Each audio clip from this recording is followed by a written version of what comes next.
नमस्कार, स्वागत है आपका। आप देख रहे हैं इंडिया वॉइस और मैं हूं आपके साथ योगेश पांडे। बुलेटिन का आगाज करेंगे इस वक्त की बड़ी खबर के साथ।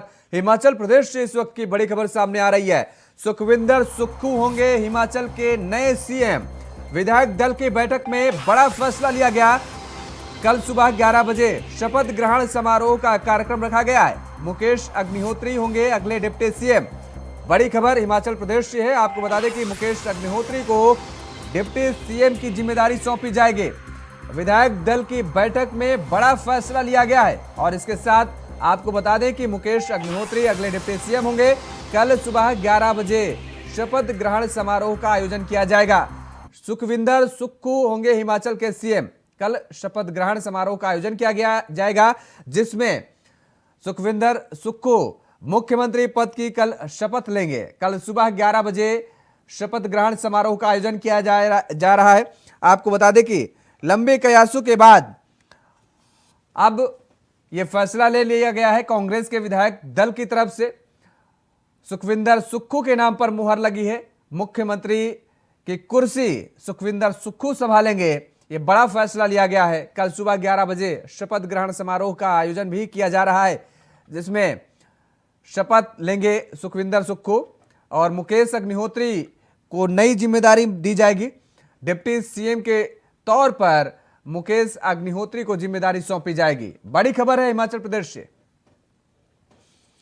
और इसी खबर पर ज्यादा जानकारी के साथ हमारे संवाददाता नितिन चौधरी हमारे साथ सीधे लाइव जुड़ चुके हैं। नितिन, हिमाचल प्रदेश से यह बड़ी खबर है, सुखविंदर सुक्खू के नाम पर मुहर लग गई है काफी कयासों और अटकलों के बीच।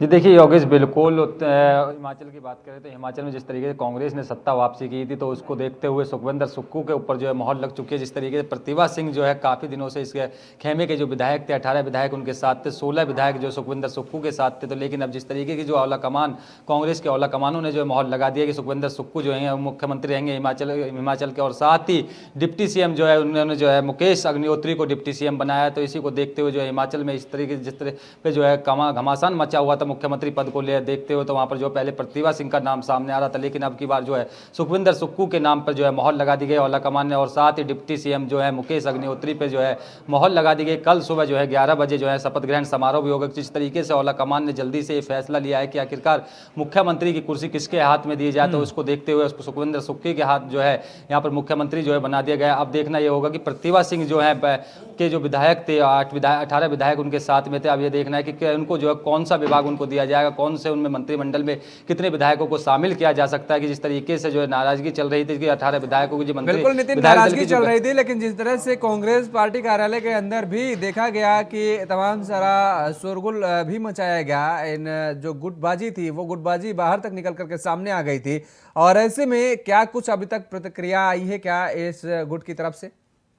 जी देखिए, बिल्कुल जिस तरीके से सुखविंदर सुक्खू का जाम सामने आया था कि मुख्यमंत्री बनने जा रहे हैं, तो उसी को देखते औला कमान ने एकदम मोहर लगा दी। क्योंकि जिस तरीके से प्रतिभा सिंह का नाम सामने आ रहा था कि प्रतिभा सिंह जो है हिमाचल प्रदेश की मुख्यमंत्री होंगी, लेकिन उसके बाद भी जैसे ही औला कमान ने फैसला सुनाते हुए कहा कि सुखविंदर सुक्खू जो है हिमाचल प्रदेश के मुख्यमंत्री होंगे और मुकेश अग्निहोत्री जो है डिप्टी सीएम होंगे, तो उसी को देखते जो 18 विधायक थे प्रतिभा सिंह के साथ में थे कि आखिरकार उनको देखना यह है कि जिस तरीके से विधायक उनके साथ जा रहे थे कि अब देखना इस पे है कि कौन सा उन्हें मंत्रिमंडल में जो है जगह दी जाएगी, कौन सा मंत्रिमंडल का जो पद है उनके विधायकों को दिया जाएगा। जिस तरीके से नाराजगी जाहिर की जा रही थी, तो उस पर जैसे ही औला कमान की जो मोहर लगी है, मोहर लगने के बाद ही उसमें जो है पता चला कि सुखविंदर सुक्खू जो हैं अब मुख्यमंत्री की जो शपथ ग्रहण है कल सुबह 11 बजे लेंगे। क्योंकि औला कमान ने कम समय के अंदर जो अंतर्गत जो है इसको जो है कल 11 बजे ही इसका समय जो है फिक्स किया गया कि कल 11 बजे शपथ ग्रहण समारोह होगा हिमाचल प्रदेश का। क्योंकि जिस तरीके से घमासान काफी तेजी से मच रहा था हिमाचल में कि कांग्रेस की जिस तरीके से सत्ता वापसी हुई, तो सत्ता की वापसी होने के बाद घमासान शुरू कर दिया गया था।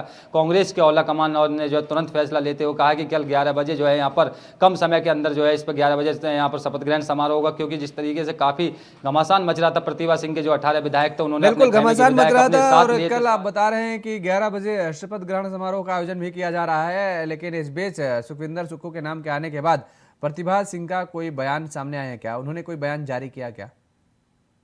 बिल्कुल, अभी तक जो है प्रतिभा सिंह का ऐसा कोई बयान नहीं आया, क्योंकि सुखविंदर सुक्खू जो है मुख्यमंत्री की शपथ ग्रहण कल 11 बजे लेंगे, तो उन्होंने जो है ऐसा कोई उनका प्रतिभा सिंह का अभी कोई बयान सामने नहीं आया, क्योंकि जिस तरीके से नाराजगी जाहिर की जा रही थी, उनके साथ में 18 विधायक थे, सुखविंदर सुक्खू के साथ में 16 विधायक थे, लेकिन कांग्रेस के औला कमान ने जो फैसला लिया, तो फैसले पर जो है वो अमल देखना होगा कि कितने अमल उतरते हैं, क्योंकि प्रतिभा सिंह जो है काफ़ी पहले से जो है रेस में आगे नजर आ रही थी, लेकिन जिस तरीके से यहाँ पर जो है भागदौड़ कर रहे थे, सुखविंदर सुक्खू को भी जो है दिल्ली बुलाने की बात की जा रही थी कि उनको जो है कांग्रेस के औला कमान जो दिल्ली बुलाया जाएगा, लेकिन जिस तरीके से कांग्रेस के औला कमान ने अब जो फैसले लेते हुए कहा है कि सुखविंदर सुक्खू जो है हिमाचल प्रदेश के मुख्यमंत्री होंगे, डिप्टी सीएम जो है मुकेश अग्निहोत्री होंगे, साथ ही उसी के साथ जो उनके साथ 18 विधायक थे, 18 विधायकों में से अब देखना यह है कि जिस तरीके से उनको कौन से मंत्रिमंडल में जो है यहाँ पर जगह दी जाए, कौन सा मंत्रिमंडल जो है प्रतिभा सिंह को ये तो दिया देखने जाएगा, वाली क्योंकि बात जिस होगी नितिन की आखिर कौन सी मंत्रिमंडल में कौन सी जिम्मेदारी सौंपी जाएगी। लेकिन बड़ा सवाल ये उठता है कि सुखविंदर सुक्खू के सामने चुनौतियां वो कौन कौन सी होंगी जो अब आने वाली नई पारी में होंगी उनके सामने।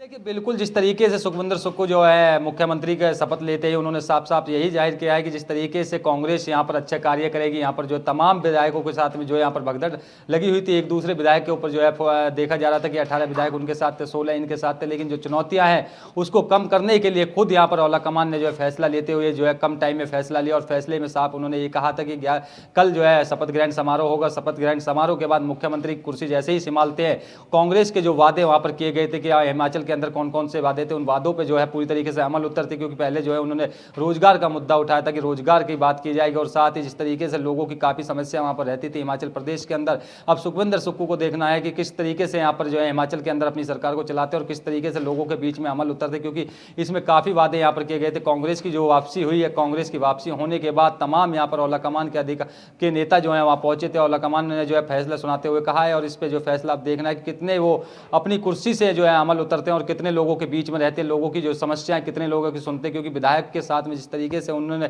साफ साफ जो है मुख्यमंत्री बनाया गया, क्योंकि प्रतिभा सिंह जो है पहले मुख्यमंत्री की रेस में आगे आ रही थी, लेकिन अलग कांग्रेस के जो औला कमान थे उन्होंने जो है प्रतिभा सिंह का नाम जो हटा के जो है सुखविंदर सुक्खू का नाम जो है सबसे सामने रखा था, और जो अग्निहोत्री को जो है डिप्टी सीएम बनाने की जो बात यहाँ पर कही कि अग्निहोत्री जो है डिप्टी सीएम रहेंगे। अब देखना यही कि कितनी कांग्रेस हिमाचल के अंदर जो है अमल उतरती है और कितने लोगों के बीच में जाते हैं और कितने लोगों की जो समस्या का समाधान करेंगे। पहला जो उन्होंने रोजगार की बात की थी, रोजगार देखना होगा कि कांग्रेस हिमाचल के अंदर जो है कितने लोगों को रोजगार की देने की बात कर रही थी। जी बिल्कुल, लेकिन इसके साथ ही नितिन जिस तरह देखा जाए कि लगातार कई दावेदारी कई लोग पेश कर रहे थे मुख्यमंत्री पद के लिए, और ऐसे में अब ये कहा गया कि दरअसल सुखविंदर सुक्खू को मुख्यमंत्री पद की कुर्सी सौंपी जाए, और इसके साथ ही मुकेश अग्निहोत्री को भी डिप्टी सीएम की जिम्मेदारी सौंपने की बात कही गई है, क्योंकि मुकेश अग्निहोत्री का नाम भी मुख्यमंत्री की दावेदारी में चल रहा था। ये माना जाए कि दोनों लोगों को मनाने की कोशिश की गई है, और एक तरफ मुख्यमंत्री का पद सुक्खू साहब को दिया गया है, तो दूसरी तरफ अग्निहोत्री जी को डिप्टी सीएम की कुर्सी सौंप दी गई है।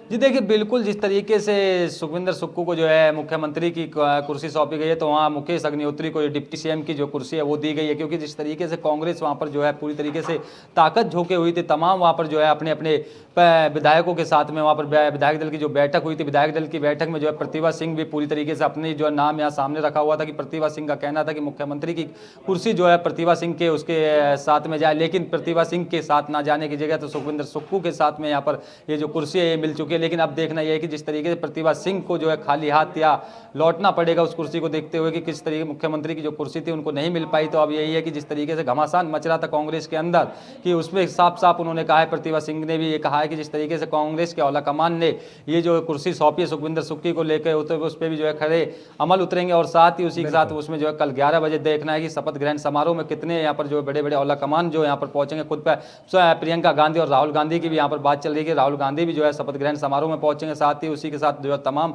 बड़े बड़े नेता यहाँ पर पहुंचेंगे, क्योंकि जिस तरीके से सुखविंदर सुक्खू को जो है हिमाचल का मुख्यमंत्री बनाया गया और डिप्टी सीएम जो है मुकेश अग्निहोत्री को बनाया गया, तो इस पर जो उन्होंने धन्यवाद भी देते हुए कहा है कि और साथ ही उसी के साथ तमाम उसके जो मंत्रिमंडल में देखना होगा कि प्रतिभा के जो विधायक दल थे, विधायक थे, उन विधायकों में से कितने विधायकों को जो है मंत्रिमंडल में जो जगह देते हैं सुखविंदर सुक्खू, और साथ ही कितने उनके जो कामों पर जो है अमल उतरते हैं। अब साथ यही देखना है कि हिमाचल की जो राजनीति है वो काफ़ी तेजी से जो दौड़ रही है, लोगों के का पहले जो कांग्रेस के अंदर अंदर जो घमासान था उस घमासान को खत्म करने के लिए औला कमान ने जो है तुरंत ये फैसला लिया कि सुखविंदर सुक्खू जो है मुख्यमंत्री होंगे और साथ ही डिप्टी सीएम जो है वहाँ के मुकेश अग्निहोत्री को जो है डिप्टी सीएम बनाया जाएगा। कल 11 बजे जो शपथ ग्रहण समारोह है, कम समय के अंदर जो है कल 11 बजे जो है शपथ ग्रहण समारोह भी यहाँ पर कराया जाएगा। जी बहुत बहुत शुक्रिया तमाम सारी जानकारी देने के लिए। नितिन हमारे साथ जुड़े हुए थे, हमारे संवाददाता, जिन्होंने बताया किस तरीके से ये बड़ा फैसला लिया गया हिमाचल प्रदेश में और सुखविंदर सुक्खू को मुख्यमंत्री पद की जिम्मेदारी सौंपी जा रही है। उधर मैनपुरी लोकसभा उपचुनाव के बाद सपा प्रत्याशी डिंपल यादव को भारी बहुमत से मैनपुरी की जनता ने जिताया है और उसके बाद प्रेस वार्ता कर सपा के राष्ट्रीय अध्यक्ष ने सभी को धन्यवाद कहा और कहा कि वर्तमान सरकार द्वारा काफी परेशान किया गया है, जिसके चलते भी जनता ने बहुत अच्छा वोट डाला है। भारतीय जनता पार्टी पर भी जमकर निशाना साधा और कहा कि कन्नौज की दूध का प्लांट पधार हो गया है।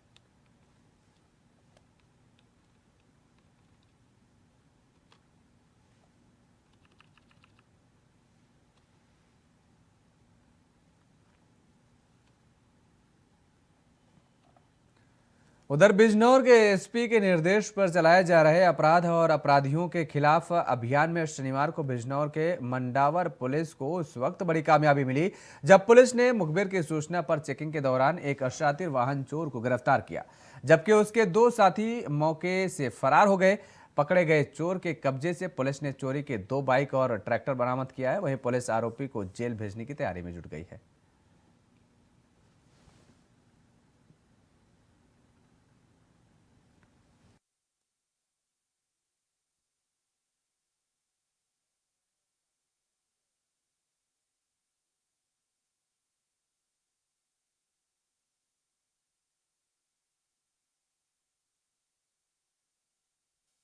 द्वारा रोके गए गठबंधन से नवनिर्वाचित विधायक मदन भैया का जिले में न आने से नाराज गठबंधन नेताओं ने एसएसपी से मुलाकात की और काफिला रोके जाने का कारण पूछा तो एसएसपी ने जिले में धारा 144 का हवाला देते हुए ज्यादा भीड़ के साथ जिले में एंट्री नहीं करने की बात कही है।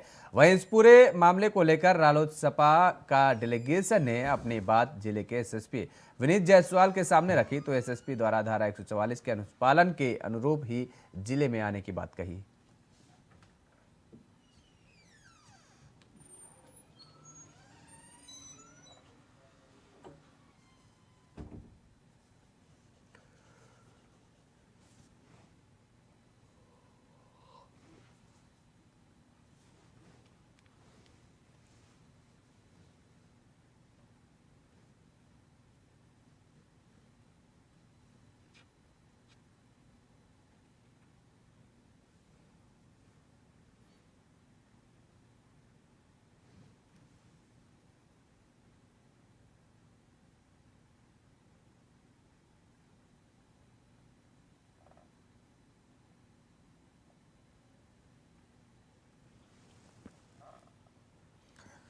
बिजनौर एसपी के निर्देश पर चलाए जा रहे अपराध और अपराधियों के खिलाफ अभियान में शनिवार को बिजनौर के मंडावर पुलिस को उस वक्त बड़ी कामयाबी मिली जब पुलिस ने मुखबिर की सूचना पर चेकिंग के दौरान एक शातिर वाहन चोर को गिरफ्तार किया, जबकि उसके 2 साथी मौके से फरार हो गए हैं।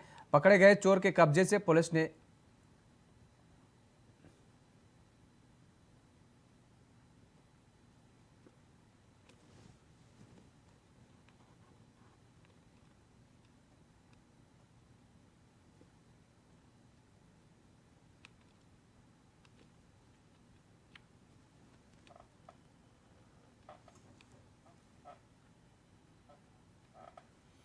उधर रायबरेली में अपराध का ग्राफ बढ़ता देख एसपी ने थानेदार का ट्रांसफर किया है। इस खबर पर ज्यादा जानकारी दे रहे हैं हमारे सहयोगी राजू तिवारी।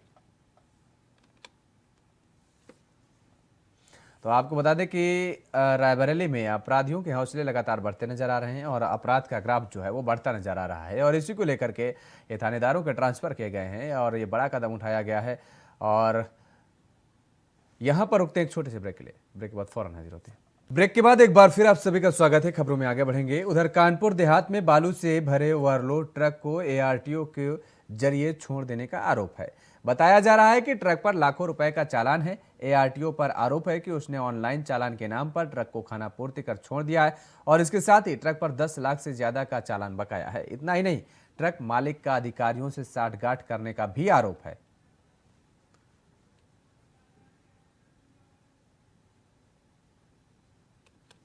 दौरान इस प्रकार का कोई भी प्रकरण संज्ञान में नहीं आया है।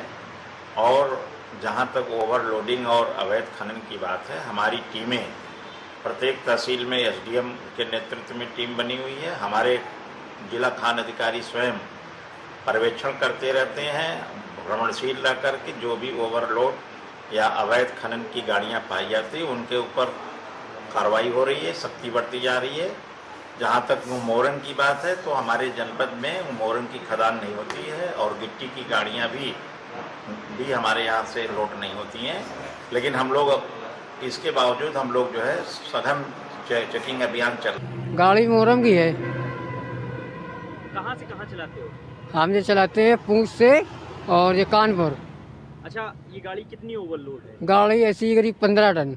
अच्छा, 15 टन ओवरलोड गाड़ी है, ये आरटीओ मिल जाए या कोई अधिकारी है, चेकिंग होती है, मिल जाए तो पकड़ नहीं जाएगी, बंद नहीं हो जाएगी? नहीं बंद होती। क्यों बंद नहीं, क्यों नहीं?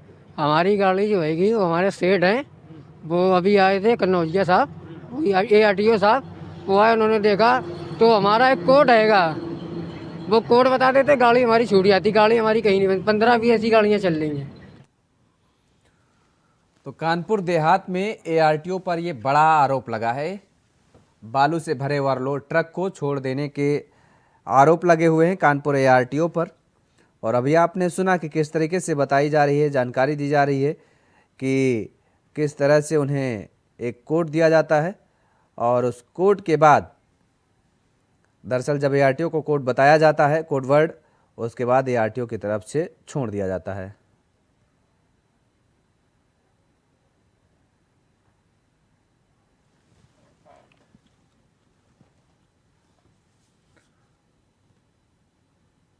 रायबरेली में अपराध का ग्राफ बढ़ता देख एसपी ने थानेदारों का ट्रांसफर किया है। इस खबर पर ज्यादा जानकारी दे रहे हैं हमारे सहयोगी राजू तिवारी। जिले में अपराध के ग्राफ को देखते हुए लगातार पुलिस अधीक्षक रायबरेली आलोक प्रियदर्शी के द्वारा नए नए हथकंडे अपनाए जा रहे हैं। आज फिर एसपी रायबरेली के द्वारा कई थानेदारों के कार्य क्षेत्र में बदलाव किए गए हैं। आपको बता दें कि हाल में ही एसपी रायबरेली के द्वारा कई थानेदार व क्षेत्राधिकारियों के कार्य क्षेत्र में बदलाव किए गए थे, लेकिन जिले में अपराध का ग्राफ कम होता नहीं दिखाई दे रहा है। आपको बता दें आज जो है 3 थानेदारों के कार्य क्षेत्र में बदलाव किया गया है। नसीराबाद थाना इंचार्ज नारायण कुशवाहा को बछरावा थाने की कमान दी गई है, वहीं बछरावा थानेदार को जगतपुर थाने की कमान दी गई है। वहीं जगतपुर थाना इंचार्ज राकेश चंद को नसीराबाद थाने की कमान दी गई है। तो इस तरह से लगातार क्राइम कंट्रोल के तहत लगातार फेरबदल किए जा रहे हैं और अपराधियों पर काबू पाने के लिए रायबरेली जिले की सीमाओं को तीसरी आंख से चाक चौबंद किया गया था, लेकिन जिले में अपराध कम होने का नाम नहीं ले रहा है।